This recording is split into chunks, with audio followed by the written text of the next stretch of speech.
മാഹിയിൽ നിന്ന് കേരളത്തിലേക്ക് വിദേശ മദ്യക്കടത്ത് വ്യാപകം. മലബാറിൽ മാഹി മദ്യം ഒഴുകുമ്പോൾ എക്സൈസ് ചെക്ക് പോസ്റ്റിൽ പരിശോധന അവതാളത്തിൽ. മാഹിയിൽ മദ്യവിൽപ്പന ബില്ല് നൽകാതെയാണ്. വൻ നികുതി വെട്ടിപ്പും കള്ളക്കടത്തുമാണ് മാഹി കേന്ദ്രമായി നടക്കുന്നത്. 24 ന്യൂസ് എഡിറ്റർ ദീപക് തർമടം തയ്യാറാക്കിയ അന്വേഷണ റിപ്പോർട്ട്.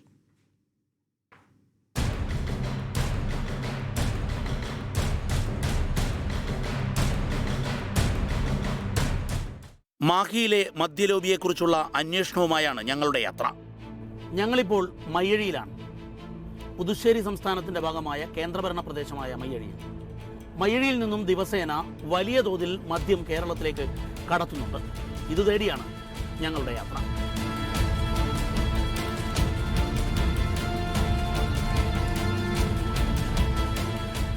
ഒരു ബില്ല് വരുമോ?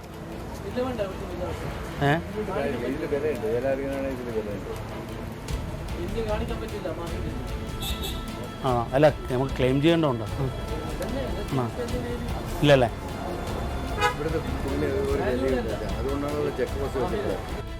ബില്ല് ചോദിച്ചപ്പോൾ ബില്ല് തരാൻ പറ്റില്ല എന്നുള്ളതാണ് മാഹിയിലെ മദ്യവ്യാപാരികളുടെ മറുപടി. മറ്റൊരു മദ്യഷാപ്പിലേക്ക് കൂടി പോകാം. ബില്ല് വരുമോ?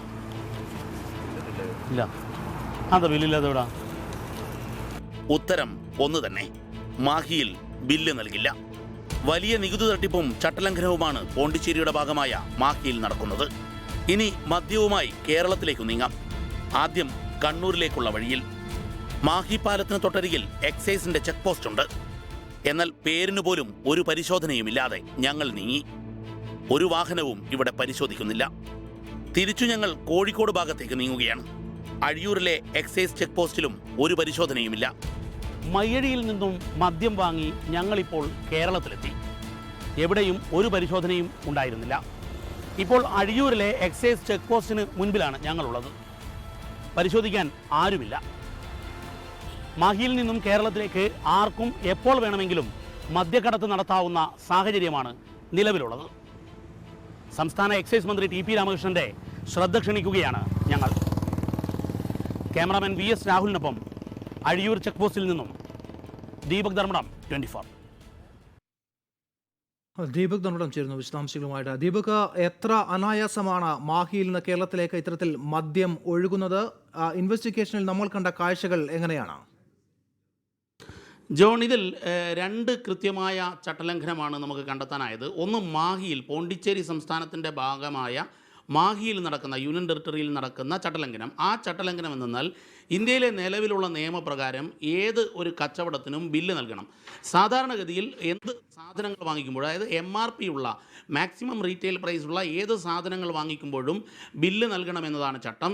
എന്നാൽ ഈ വിവരം ലഭിച്ചതിൻ്റെ അടിസ്ഥാനത്തിലാണ് ഞങ്ങൾ സാധാരണ കസ്റ്റമർ, മദ്യം വാങ്ങിക്കുന്ന മദ്യ ഉപഭോക്താക്കൾ എന്നുള്ള നിലയിലാണ് ഞങ്ങൾ വിവിധ മദ്യഷാപ്പുകളിൽ സമീപിച്ചത്. അതിൽ ചിലത് മാത്രമാണ് നമുക്ക് ചിത്രീകരിക്കാൻ സാധിച്ചത്. അത്തരം കടകളിൽ ചെന്ന്, മദ്യഷാപ്പുകളിൽ ചെന്ന്, നമുക്കറിയാം മാഹിയിൽ ഏറ്റവും കൂടുതൽ മദ്യഷാപ്പുകളാണ്. ഒരുപക്ഷെ 2-3 മെഡിക്കൽ ഷോപ്പുകളുള്ള സ്ഥലത്ത് 100-ലേറെ മദ്യഷാപ്പുകളാണ് മാഹി, പന്തക്കൽ, പള്ളൂർ തുടങ്ങിയ യൂണിയൻ ടെറിട്ടറിയുടെ കേന്ദ്രഭരണ പ്രദേശത്തിൻ്റെ ഭാഗമായുള്ള പുതുച്ചേരിയുടെ ഭാഗമായുള്ള മാഹിയിലുള്ളത്. ഈ മദ്യഷാപ്പുകളിൽ പോയി ബില്ല് ചോദിക്കുമ്പോൾ, ജോൺ തന്നെ നമ്മുടെ ഇൻവെസ്റ്റിഗേഷനിൽ നമ്മളിപ്പോൾ പുറത്തുവിട്ടതാണ്, അവർ പറയുന്നത് ഇവിടെ ബില്ല് നൽകുന്ന പതിവില്ല എന്നുള്ളതാണ്. രാജ്യത്തിൻ്റെ ഭാഗമല്ലേ ഈ മാഹി എന്ന് ചോദിക്കേണ്ട ഒരവസ്ഥയാണ്. രാജ്യത്തിലെ നിയമപ്രകാരം, ടാക്സ് നിയമപ്രകാരം കൃത്യമായി ബില്ല് നൽകേണ്ടതാണ്. ഇതാണ് ഇതിൻ്റെ ഒരു ഭാഗം. മറ്റൊരു ഭാഗം, നേരത്തെ ജോൺ ചോദിച്ചതുപോലെ അനായാസം കേരളത്തിലേക്ക് മദ്യം കടത്താവുന്ന ഒരു സാഹചര്യമാണുള്ളത്. നമുക്കറിയാം, എക്സൈസ് മന്ത്രി ടി പി രാമകൃഷ്ണൻ സ്വന്തം നാടാണ് കോഴിക്കോട്. ഈ കോഴിക്കോട് ജില്ലയിലേക്ക് മദ്യം കടത്തുന്നത് പരിശോധിക്കാൻ വേണ്ടി അഴിയൂരിലൊരു ചെക്ക് പോസ്റ്റ് ഉണ്ട്. ആ ചെക്ക് പോസ്റ്റിലൂടെ നമ്മൾ മദ്യം കടത്തുന്നു. അതുപോലെ തന്നെ കണ്ണൂർ ഭാഗത്തേക്ക് പോകുമ്പോൾ മാഹി പാലത്തിനരികിൽ ന്യൂ മാഹിയിൽ ഒരു ചെക്ക് പോസ്റ്റ് ഉണ്ട്. ഈ ചെക്ക് പോസ്റ്റിലൂടെയും നമുക്ക് മദ്യം കടത്തുമ്പോൾ ഒരു തടസ്സവും ഉണ്ടായിരുന്നില്ല. പ്രത്യേകിച്ച് നമ്മുടെ വാഹനത്തിൻ്റെ സ്റ്റിക്കർ പറിച്ചു മാറ്റി ഒരു മാധ്യമ വാഹനമാണെന്ന് ധരിക്കരുത് എന്നുള്ളതുകൊണ്ട് അത്തരത്തിലായിരുന്നു നമ്മുടെ ഈ ഇൻവെസ്റ്റിഗേഷൻ്റെ രണ്ടാം ഘട്ടത്തിലെ യാത്രകൾ നമ്മൾ നടത്തുന്നത്. മദ്യം വാങ്ങിക്കുന്നത് മുതൽ മദ്യം കടത്തുന്നത് വരെയുള്ള ഭാഗത്ത് നമ്മൾ 24-ൻ്റെ വാഹനത്തിൻ്റെ സ്റ്റിക്കർ പറിച്ചു മാറ്റിയാണ് നമ്മൾ അത്തരത്തിലൊരു അന്വേഷണത്തിലേക്ക് കടന്നത്. എന്നാൽ നമുക്ക് കാണാൻ സാധിച്ചത് ഒരു വാഹനവും പരിശോധിക്കുന്നില്ല എന്നുള്ളതാണ്. യഥാർത്ഥത്തിൽ വലിയ ചട്ടലംഘനം, വലിയ നികുതി വെട്ടിപ്പ്, ഒപ്പം വലിയ കള്ളക്കടത്ത്, ഇത്രയും കാര്യങ്ങൾ ഒരേ സമയത്ത് നടക്കുകയാണ് മാഹിയുടെ മദ്യമാഫിയയുടെ ഭാഗമായി.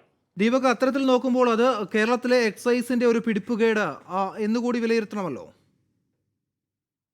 ജോൺ, തീർച്ചയായും നമുക്കറിയാം എക്സൈസ് വകുപ്പ് എന്തൊക്കെയോ കാര്യങ്ങൾ വലുതായി ചെയ്യുന്നു എന്ന് ഋഷിരാജ് സിംഗ് കമ്മീഷണർ പറയാറുള്ളതാണ്. ഒരു പക്ഷേ കേരളത്തിൽ മദ്യ ഉപഭോഗം കുറക്കാൻ, അതുപോലെ തന്നെ മയക്കുമരുന്ന് മാഫിയക്കെതിരെയും വളരെ ശ്രമകരമായ ചില ദൗത്യങ്ങൾ ചെയ്യുന്നുമുണ്ട്. പക്ഷേ ഇത്തരം ദൗത്യങ്ങൾക്കിടയിലാണ് മാഹിയിൽ എത്രയോ കാലമായുള്ള മദ്യമാഫിയ വളരെ കൃത്യമായി, ഒരുപക്ഷെ കേരളത്തിൽ മലബാറിൽ ഏറ്റവും കൂടുതൽ മദ്യം ഒഴുകാനുള്ള കാരണം മാഹിയിൽ നിന്നുള്ള അനധികൃത കടത്താണ്.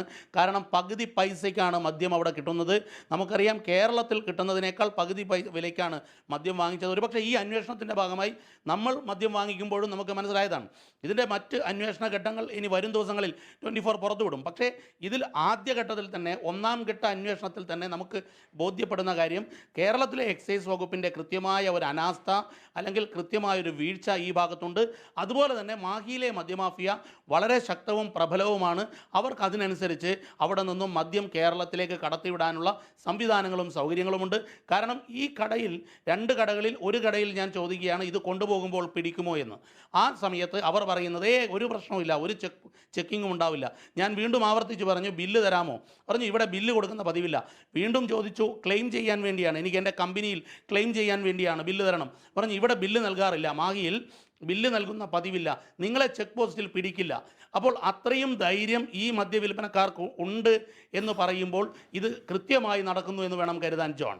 ദീപക്, അതോടൊപ്പം തന്നെ എക്സൈസ് മന്ത്രിയുടെ പ്രദേശം കൂടിയാണ് മലബാർ. പ്രത്യേകിച്ച് മലബാറിൽ ഇത്തരത്തിലൊരു മദ്യക്കടത്ത് നടക്കണമെങ്കിൽ അതിൻ്റെ പിന്നിൽ വളരെ വലിയ ഒരുപക്ഷെ ഒരു നിരവധി തവണ ഈ കടത്ത് നടക്കുന്നുണ്ട് എന്ന് തന്നെയാണ് മനസ്സിലാക്കേണ്ടത്. അങ്ങനെയെങ്കിൽ എത്തരത്തിലുള്ള നടപടികളിലേക്കാണ് കടക്കേണ്ടത്? എന്താണ് നമുക്ക് കാണാൻ കഴിഞ്ഞത്? യഥാർത്ഥത്തിൽ എക്സൈസ് ഇൻ്റലിജൻസ് വിഭാഗമുണ്ട്. എക്സൈസ് വളരെ കാര്യക്ഷമമായി ഒരു സേന, അതായത് രഹസ്യാന്വേഷണ വിവരങ്ങൾ എടുക്കാൻ കൂടി സംവിധാനമുള്ള ഒരു ഡിപ്പാർട്ട്മെൻറ്റാണ്. പക്ഷേ ആ ഡിപ്പാർട്ട്മെൻറ്റിൻ്റെ ഇൻ്റലിജൻസ് പരാജയവും അതുപോലെ തന്നെ എൻഫോഴ്സ്മെൻറ്റ് പരാജയവുമാണ്. ഒരുപക്ഷെ മദ്യക്കടത്ത് തടയാൻ വേണ്ടിയുള്ള എൻഫോഴ്സ്മെൻറ്റിൽ പരാജയം, അതുപോലെ തന്നെ മദ്യം കടത്തുന്നത് കണ്ടെത്താൻ വേണ്ടിയുള്ള ഇൻ്റലിജൻസ് പരാജയം.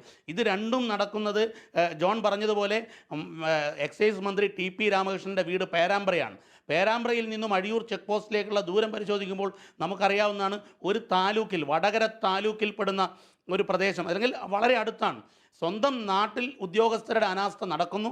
സ്വാഭാവികമായി നമ്മൾ പ്രതീക്ഷിക്കേണ്ടത് TP രാമകൃഷ്ണൻ വളരെ ഉന്നതമായ ചില മൂല്യങ്ങൾ ഉയർത്തിപ്പിടിക്കുന്ന ഒരു രാഷ്ട്രീയ നേതാവായാണ് നമുക്ക് പല ഘട്ടങ്ങളിൽ മനസ്സിലായത്. അദ്ദേഹത്തിൻ്റെ ഭാഗത്ത് നിന്ന് കർശനമായ ഒരു നടപടി ഈ കാര്യത്തിൽ ഇടപെടൽ ഉണ്ടാകുമെന്ന് വേണം നമുക്ക് ഈ ഘട്ടത്തിൽ പ്രതീക്ഷിക്കാൻ.